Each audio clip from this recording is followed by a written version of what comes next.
നിലവിൽ ലോക ഫുട്ബോളിൽ ഏറ്റവും ശ്രദ്ധേയമായ പ്രകടനം കാഴ്ചവെക്കുന്ന ഏറ്റവും മാജിക്കലായുള്ള പെർഫോമൻസ് കാഴ്ചവെക്കുന്ന യുവതാരം ആരാണെന്നുള്ള ചോദ്യത്തിന് ഉത്തരം ഒന്ന് മാത്രമേ ഉള്ളൂ. ആൾ മറ്റാരുമല്ല, ലമിൻ യമാൽ.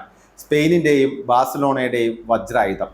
ഇപ്പോൾ ബാഴ്സലോണയുടെ ഒരു മുന്നേറ്റത്തിൽ, അതായത് ലാലിഗ മത്സരങ്ങളിൽ ബാഴ്സലോണ നടത്തുന്ന ഒരു വലിയ കുതിപ്പിന് പിന്നിലെ ചാലക ശക്തിയാണ് യമാൽ.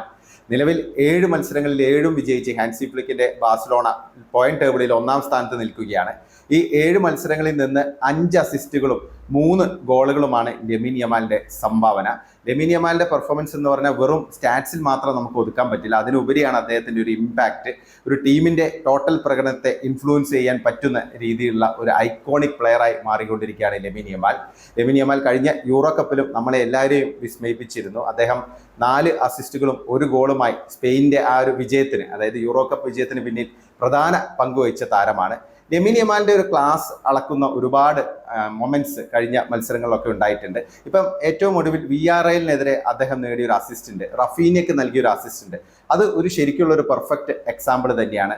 റൈറ്റ് ഫ്ലാങ്കിൽ മൈതാനത്തിന്റെ മധ്യഭാഗത്ത് നിന്ന് അദ്ദേഹം യമാൽ നൽകിയ ഒരു പാസ്, അത് വളരെ അനായാസമാണ് റഫീനി അത് ഗോളാക്കുന്നത്.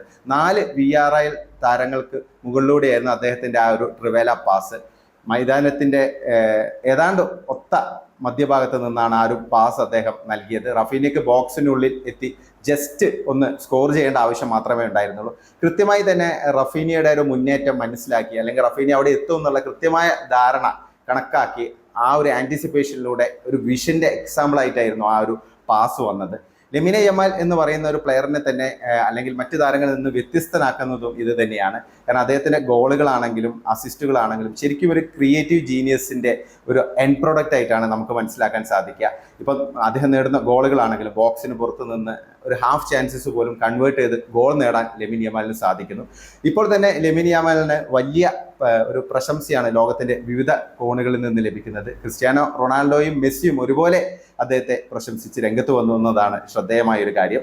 പിന്നെ മെസ്സിയുമായുള്ള ഒരു താരതമ്യമാണ് മറ്റൊരു പ്രധാനപ്പെട്ട ഒരു കാര്യം. കാരണം ലമിൻ യമാലിന്റെ കിളി ശൈലിയും ലയണൽ മെസ്സിയുടെ ഒരു ശൈലിയും തമ്മിൽ സാമ്യമുണ്ടെന്നുള്ള രീതിയിലുള്ള ഒരുപാട് ക്യാമ്പയിൻസും പിന്നെ അതുകൂടാതെ പ്രസ്താവന ഒക്കെ വരുന്നുണ്ട്.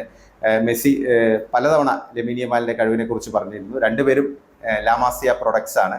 ഇപ്പം നിലവിൽ മെസ്സി തന്റെ കരിയറിൽ ആദ്യകാലത്ത് ധരിച്ചിരുന്ന 19-ാം നമ്പർ ജേഴ്സി തന്നെയാണ് ബാഴ്സലോണയ്ക്ക് വേണ്ടി ഇപ്പോൾ ലമിൻ യമാൽ അണിയുന്നത്. മെസ്സിയുമായുള്ള താരതമ്യത്തെക്കുറിച്ച് ലമിൻ യമാലിനോട് ചോദിച്ചപ്പോൾ യമാൽ പറഞ്ഞൊരു കാര്യമുണ്ട്. കാരണം ഒന്ന്, മെസ്സിയെ പോലുള്ള ലോകത്തെ ഏറ്റവും മികച്ച താരവുമായി എന്നെ കമ്പയർ ചെയ്യുന്നത് എനിക്ക് വലിയൊരു ക്രെഡിറ്റ് തന്നെയാണ്. പക്ഷെ ഞാൻ ഒരിക്കലും മെസ്സിയുടെ ലെവലിൽ എത്തില്ല. കാരണം മെസ്സി വേറെ ലെവലിലുള്ള പ്ലെയറാണ്.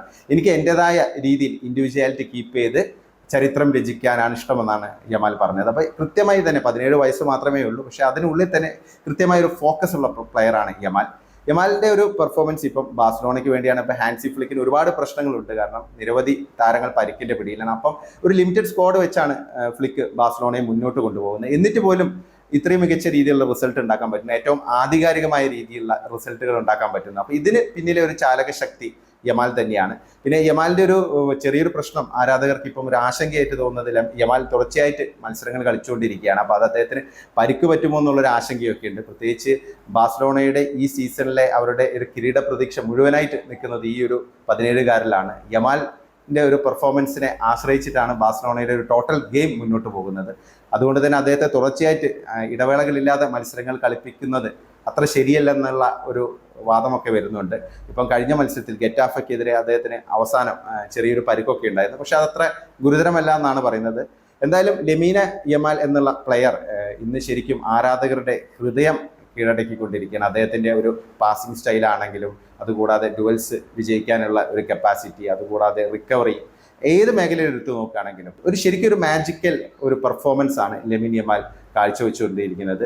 ലോക ഫുട്ബോളിൽ പല കാലങ്ങളിലായിട്ട് ഒരുപാട് വണ്ടർ കിഡുകൾ വന്നിട്ടുണ്ട്. പല താരങ്ങളും പക്ഷേ പിന്നീട് അവരുടെ ലേറ്റ് ഫേസിൽ അത്ര മികച്ച പെർഫോമൻസ് അവർക്ക് കാഴ്ചവെക്കാൻ സാധിച്ചില്ല. വലിയ പ്രതിഭയുള്ള താരങ്ങൾ വളരെ പ്രതീക്ഷ നൽകുന്നു. പിന്നീട് അവരുടെ ഒരു മെച്യൂറായുള്ള ഒരു സ്റ്റേജ് വരുമ്പോൾ ആ ഒരു പെർഫോമൻസ് അവർക്ക് കീപ്പ് ചെയ്യാൻ പറ്റിയിട്ടില്ല.